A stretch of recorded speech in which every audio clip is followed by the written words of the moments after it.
नमस्कार। आज के वीडियो में हम देखने वाले हैं कि हमारी एसएससी स्टेनो 2025 के लिए हमारी मैथ्स की स्ट्रेटजी क्या रहने वाली है। अगर आपको ऐसा लग रहा है कि आपको मैथ्स को बिल्कुल भी टाइम नहीं देना है तो आप यहाँ पे थोड़े से गलत हैं, क्योंकि इसे क्वालिफाई करने के अलावा भी इसके थोड़े बहुत रोल होते हैं जो कि हम आगे इस वीडियो में जाते जाते देखने वाले हैं। देखो, थोड़ा बहुत तो प्रिपेयर करना होगा, ठीक है। इसके लिए कोई मैं अलग से कोई बुक आपको बताने नहीं वाली हूँ, ठीक है। इसका इतना बड़ा रोल भी नहीं है, मेरिट में इसका कोई रोल नहीं आने वाला है, ठीक है।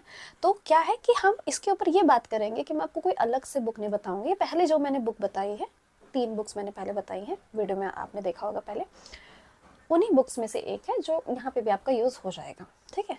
अभी हम इसकी शुरुआत कर लेते हैं। हर एक चीज़ को हमको यहाँ पे देखना होगा। यहाँ देखिए, जैसे यहाँ पे सेशन 1 होता है जो आपका, ये आपका क्वालिफाइंग है। सेशन 1 जो है आपका क्वालिफाइंग है, मतलब कुछ सर्टेन मार्क्स आपको लेके आने पड़ेंगे, सर्टेन क्वेश्चंस को आपको सही करना होगा। वो अगर आप कर लेते हैं तो यहाँ पे आप पास कर जाएंगे। यहाँ मैं लिख के भी दिखाऊंगी। ये चीज़ अगर आपको कोई बता रहा है ना, पूरे यूट्यूब पे कह रही हूँ मैं, ये चीज़ आपको इतना क्लियर करके कोई नहीं बताएगा कि अगर जनरल के हो तो 40 में से इतने क्वेश्चन सही कर लो, पास हो। ओबीसी से हो तो इतने कर लो, एससी एसटी से हो इतने कर लो। यहाँ भी यहीं आपको ये चीज़ बताई जाएगी। तो मैथ्स और रीजनिंग जो है ये दोनों ही क्वालिफाइंग है, अलग अलग क्वालिफाई नहीं है। अगर आप ऐसा सोच रहे हैं कि आपको मैथ्स में अलग क्वालिफाई होना पड़ेगा और फिर उसके बाद आपको रीजनिंग में अलग क्वालिफाई होना पड़ेगा, तो बिल्कुल गलत है। यहाँ पे ऐसा बिल्कुल भी नहीं होने वाला है आपका। दोनों में से किसी में भी आप सर्टेन क्वेश्चन सही कर लो। जैसे मान लो आपको कुछ क्वेश्चन यहाँ मैं आगे जाके बताऊंगी, वो आपने सही कर लिए, तो रीजनिंग में सारे सही कर लिए, मैथ्स वालों को रहने दो, ठीक है। अच्छा, एक और चीज़ जो मुझे बतानी है, नेगेटिव मार्किंग नहीं है आपकी, ठीक है। नेगेटिव मार्किंग नहीं है, मतलब कि आप तुक्के भी लगा सकते हो। इंग्लिश और जीके में तुक्के मत लगाना, वहाँ नेगेटिव मार्किंग है। इसके अंदर कोई नेगेटिव मार्किंग नहीं है। 40 के 40 क्वेश्चन अटेम्प्ट कर सकते हो और इसके लिए आपको 45 मिनट्स का टाइम मिलेगा। 45 मिनट्स में आपको 40 क्वेश्चन खत्म करने होंगे, ठीक है। अब हम देख लेते हैं, टोटल आपके 40 क्वेश्चन बन रहे हैं, 20 इसके 20 इसके 40। अब मैं आपको बताती हूँ कि जनरल से हो तो कितने सही क्वेश्चन करने हैं 40 में से, और ओबीसी से हो तो कितने सही करने हैं, एससी एसटी से हो तो कितने सही करने हैं। वीडियो में आगे जाने से पहले मैं आपको हैप्पी होली सेल के बारे में बताना चाहती हूँ। इस होली के अवसर पर अग्रवाल एग्जाम कार्ड ने एक बग्गी सेल इस साल की निकाली है। इसके अंदर आपको अप टू 45% तक का डिस्काउंट देखने को मिल जाएगा। ये एक बेस्ट टाइम होता है जिस टाइम पे आप उनकी बेस्ट सेलर बुक्स को खरीद सकते हैं। यहाँ साइड में ही आपको दिख रहा होगा, ये जो इनकी सेल है ये आपको इनकी वेबसाइट www.examcard.in पे भी देखने को मिलेगी। फ्लिपकार्ट और अमेजन पे भी अवेलेबल है, तो जहाँ से आप चाहे वहाँ से आप इसे परचेज कर सकते हैं। कूपन कोड जो आपको यूज़ करना होगा वो होली 2025 यूज़ करना पड़ेगा। इस कूपन कोड को यूज़ करते ही आपको अप टू 45% तक का डिस्काउंट मिल जाएगा। ये सेल का ही एक टाइम होता है जिस टाइम पे हम कम दाम में एक अच्छा कंटेंट ले सकते हैं। यही एक तरीका है जो आपको अपने एग्ज़ाम की तरफ ले जाने में मदद करेगा। ऐसा पहली बार नहीं है कि मैं अग्रवाल एग्जाम कार्ड के बुक्स के बारे में बात कर रही हूँ। इससे पहले भी मैंने एक प्लेलिस्ट बनाई थी जिसमें मैं उनका कंटेंट दिखाने की कोशिश कर रही थी। करीबन 4-5 वीडियोस में मैंने उसके अंदर पढ़ाया था, तो आप कंटेंट से ऑलरेडी फेमिलियर है। आप यहाँ पे जाके परचेज कर सकते हैं और अपना रिव्यू हमारे साथ शेयर कर सकते हैं। इसका लिंक आपको मेरे डिस्क्रिप्शन में देखने को मिल जाएगा, तो वहाँ से जाके आप परचेज कर सकते हैं। चलते हैं अपनी वीडियो की तरफ। देखो, दोनों में से किसी के भी कर सकते हैं। जैसे जनरल के लिए आपको 12 क्वेश्चन सही करने होंगे 40 से, ठीक है। मार्क्स की बात नहीं हो रही है, क्वेश्चंस की बात हो रही है। टोटल 40 में से आपको कोई 12 सही करने हैं। चाहे आप रीजनिंग में 12 के 12 सही कर दो, चाहे आप मैथ्स में 12 के 12 सही कर लो, कोई नेगेटिव मार्किंग है नहीं, तो तुक्कों से भी काम चल जाएगा, है ना। ये चीज है। थोड़ा बहुत तो देखो पढ़ लेना, ऐसे में सोचना तुक्के से ही हो जाएगा सारा काम, क्योंकि ना इसका थोड़ा बहुत रोल वहां पे आएगा जब आपका रिजोल्यूशन ऑफ टाई होगा, उस टाइम पे आपको रोल पड़ेगा। ओबीसी का अगर मैं आपको बताऊं तो आपको 10 क्वेश्चन सही करने होंगे 40 में से, और इसमें आपको 8 क्वेश्चन सही करने होंगे 40 में से।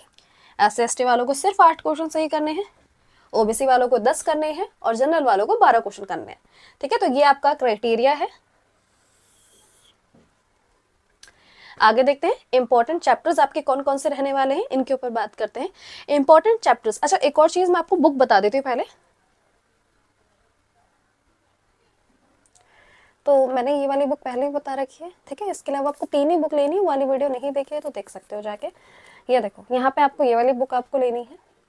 27 सॉल्व पेपर बुक है, एसएससी एमटीएस के है, 2016 से लेके 24 तक के लास्ट आपको इसके अंदर ऐड करके दिया गया है, ठीक है। ये वाली बुक लेनी है आपको।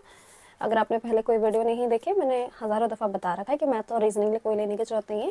सॉल्व पेपर बुक लोगे, इसी के ही बार बार क्वेश्चन लगा लो। जैसे 27 है इसके अंदर पेपर, उन 27 को अगर लगातार सॉल्व करते रहोगे बार बार, तो आपको पता चल जाएगा लेवल क्या है और उस हिसाब की प्रैक्टिस भी हो जाएगी। और ये तो पता चल ही जाएगा कि आप क्वालिफाई कर पाएंगे कि नहीं कर पाएंगे। डिटेल सोल्यूशन भी है तो दिक्कतें नहीं आएंगी। ठीक है, तो ये वाली बुक आपको लेनी होगी।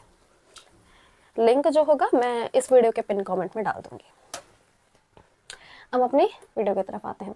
इंपॉर्टेंट चैप्टर्स में आपके देखो, मैंने यहाँ पे अलग अलग ऐसे सेक्शन बना के लिखा गया है। प्रॉफिट एंड लॉस और नंबर सिस्टम को एक जगह लिखा गया है। मेंसुरेशन और एसआई सीआई को एक जगह पे, इन चारों को एक जगह पे एवरेज अलग रखा हुआ है। इसके अंदर ये बता रही हूँ क्योंकि जो प्रॉफिट लॉस और नंबर सिस्टम है, इसके आपके ज्यादा क्वेश्चन आपको एग्जाम में देखने को मिलते हैं। आप ये मानिए कि दोनों के 4 क्वेश्चन तक भी देखने को मिल जाते हैं कहीं कहीं शिफ्ट में। तो सबसे ज्यादा मेन इंपॉर्टेंट ये वाले हैं, उसके नीचे ये वाले, इनके आपको 3 क्वेश्चन देखने को मिल जाते हैं, दोनों के 3 क्वेश्चन देखने को मिल जाते हैं। बाकी इन सबके 2 मिल जाते हैं और इसका 1। अब कहेंगे मैम टोटल करके तो आगे जा रहा है ये नंबर। हाँ, थोड़ा बहुत ऊपर नीचे होता है, कभी इसमें से नहीं आता, कभी इसमें से नहीं आता, ऐसा होता है। बट आपका टोटल मैं आपको बता रही हूँ, इतना आपका स्कोर जो होगा वो इतना जाएगा। एवरेज वाला जरूर प्रिपेयर करना। ये हर साल हर शिफ्ट में आपका क्वेश्चन आता है एक एवरेज का, बहुत बेसिक क्वेश्चन आता है। अगर कैलकुलेशन स्ट्रांग है तो 1 नंबर आराम से फंस जाता है, तो इसको अच्छे से प्रिपेयर कर लेना। बाकी प्रॉफिट एंड लॉस के ऊपर ज्यादा ध्यान देंगे, नंबर सिस्टम पे ध्यान देंगे और इन चारों के ऊपर ध्यान देंगे। मेंसुरेशन के अंदर अगर जो आपको इसके प्रीवियस ईयर जितना मैंने एनालिसिस किया है, उसके अंदर मैंने ये पाया है कि इसके अंदर एडवांस मेंसुरेशन नहीं पूछी गई है, बेसिक मेंसुरेशन पूछी गई है। तो आपको दिक्कतें बिल्कुल भी नहीं आने वाली है। ठीक है, और देखो क्या होता है ना कि अगर आप ये सोच रहे हो कि पहली बारी में अगर आप प्रिपेयर कर रहे हो, ठीक है, और आपने ये सोचा कि आप सबसे पहले शुरुआत कर लोगे प्रॉफिट एंड लॉस से पढ़ना शुरू कर दोगे, आप इस वाले से पढ़ना शुरू कर दोगे, तो ये आपकी गलती है। इसलिए मैं ऐसा क्यों कह रही हूँ, क्योंकि प्रॉफिट एंड लॉस को आप पहले ही नहीं पढ़ सकते।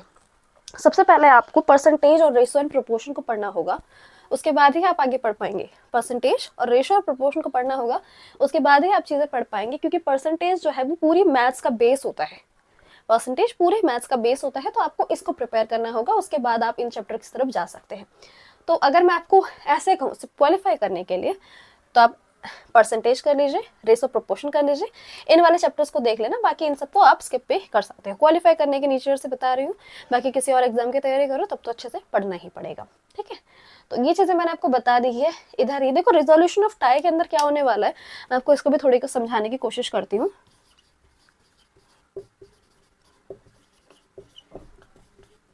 रिजोल्यूशन ऑफ टाई जो होगा ना, मान लीजिए कि स्टूडेंट के जो नंबर्स है ना वो सेम आ चुके हैं। ठीक है, मेरिट का किस्सा आने वाली है, मेरिट आने वाली है आपकी सेशन 2 से, उसमें सेम आ चुके हैं। तो सबसे पहले वो देखेंगे कि उसके जीके के अंदर कितने मार्क्स हैं। ठीक है, जीके के अंदर कितने मार्क्स है। तो जीके के मार्क्स अगर दोनों ही स्टूडेंट के किसी का जीके ज्यादा होगा तो वो ऊपर निकल जाएगा, और नहीं होगा तो उसे नीचे रख दिया जाएगा। रैंक के हिसाब से कह ले, जॉब लेने के हिसाब से कह ले, इस तरीके से। दूसरी कंडीशन जो है वो है सेशन 1, मतलब कि सेशन 1 का स्कोर भी इंपॉर्टेंट है। मान लीजिए 2 स्टूडेंट के नंबर जो है मेरिट में बराबर आ गए, फिर देखा गया कि जीके के नंबर कितने हैं। अगर वो जीके के नंबर भी बराबर आता है, अब देखा जाएगा सेशन 1 में किसने सबसे ज्यादा स्कोर किया है। तो ये कंडीशन भी बन जाती है। ऐसा बिल्कुल मत सोचे कि नहीं बनती, क्योंकि जीके के अंदर एवरेज सभी स्टूडेंट जो होते हैं बराबर स्कोर कर पाते हैं। क्योंकि डिफिकल्टी लेवल के हिसाब से कुछ क्वेश्चन को इतना इजी बना दिया जाता है, वहीं से वो स्कोर कर देते हैं। जैसे मान लो किसी ने बहुत ज्यादा स्कोर कर लिया जीके का, उसका तो कोई रोल ही नहीं बनता। पर जो स्टूडेंट एवरेज करते हैं, अब देखो ऐसा मत समझो की कंडीशन बनेगी नहीं, 50 लाख फॉर्म भरे जाते हैं, उससे भी ज्यादा बन जाती है कंडीशन। ठीक है, तो इसीलिए सेशन 1 इंपॉर्टेंट है, इसलिए थोड़ा बहुत तो जरूर पढ़ लेना। बाकी आपकी इच्छा है, बुक मैंने आपको बता दी, उसे से बार बार प्रैक्टिस करेंगे तो आपका वही कंप्लीट हो जाएगा। उसके अलावा आपको कोई बुक लेने की जरूरत नहीं है। अगर कोई और टीचर भी आपको कह रहा है कि नहीं ये वाली बुक ले लो, ये वाली बुक ले लो, देखो वो वेस्टेज है, ऐसा कोई जरूरत आपको पढ़ने नहीं वाली है। जितना मैंने आपको कहा उतना कर लीजिए। अगर आप मेरी गाइडेंस को फॉलो करते हैं तो बिल्कुल आपको इससे फायदा मिलने वाला है। चैप्टर्स मैंने आपको बता दिए, वेटेज भी बता दिया, डिटेल में हर चीज नहीं लिखी है। द रीजन इज क्वालिफाइंग है, इतना ज़्यादा रोल नहीं है। यहाँ रोल आता है तो थोड़ा बहुत अच्छे से स्कोर कर लेना। बाकी नेक्स्ट वीडियो में हम रीजनिंग की बात करने वाले हैं। तो रीजनिंग तो वैसे ही सभी को अच्छी लगती है मैथ्स से कंपैरिजन में, तो वहाँ पे हम अच्छे से समझ लेंगे कि रीजनिंग में आप कैसे पढ़ने वाले हैं। अगर आप एसएससी एमटीएस 2025 के लिए तैयारी कर रहे हैं तो हमारी एप्लीकेशन कशिश भट्ट अकेडमी के ऊपर आपको बैच देखने को मिल जाएगा, जीके जीएस का बैच देखने को मिल जाएगा। तो वो आप खरीद सकते हैं ₹325 मिल जाएगा 1 साल की वैलिडिटी के साथ। यहाँ पे आपको दिख रहा होगा कि क्या क्या चीज़ें उसके अंदर अवेलेबल है। हमारे पास बहुत से स्टूडेंट जुड़ चुके हैं, नंबर में रिवील नहीं करूँगी, बट बहुत से स्टूडेंट हमारे साथ जुड़ चुके हैं और उनको ये बैच काफ़ी पसंद आ रहा है। जीके फाउंडेशन बैच है, जीके के लिए हमारे पास ये बैच है और इंग्लिश के लिए हमारे पास कंप्लीट टेस्ट सीरीज है जो कि आपको 299 रुपीज़ में मिल जाएगी। इसके अंदर तीनों ही पोर्शन, चाहे हमारा ग्रामर पोर्शन हो, वोकैब पोर्शन हो, कंप्रीहेंशन पोर्शन हो, उन सभी के सभी एसएससी एमटीएस के पीवाईक्यू सेक्शन वाइज डाल दिए गए हैं। आपको कहीं भी नहीं मिलने वाला। अगर आपको ऐसा लग रहा है कि आपको किसी और ऐप में या कहीं पे भी टेक्स्ट बुक में मिल जाएगा, ऐसा नहीं मिलने वाला है। बिकॉज वोकैब पोर्शन, वोकैब में ईडीएम के पिछले सालों में कितने आए उनको डाल दिया, फिर उसमें ये आपको डिस्ट्रीब्यूशन कहीं नहीं देखने वाला, क्योंकि हम इसके ऊपर 2 महीनों से काम कर रहे हैं। ठीक है, तो ये भी आप परचेज कर सकते हैं। इन दोनों चीज़ों को कंसिडर कर सकते हैं। अगर आप इन दोनों ही चीज़ों को नहीं लेना चाहते हैं तो आप यूट्यूब की फ्री गाइडेंस भी ले सकते हैं। हम यहाँ पे इस वीडियो का एंड करते हैं, मिलते हैं फिर नेक्स्ट वीडियो में।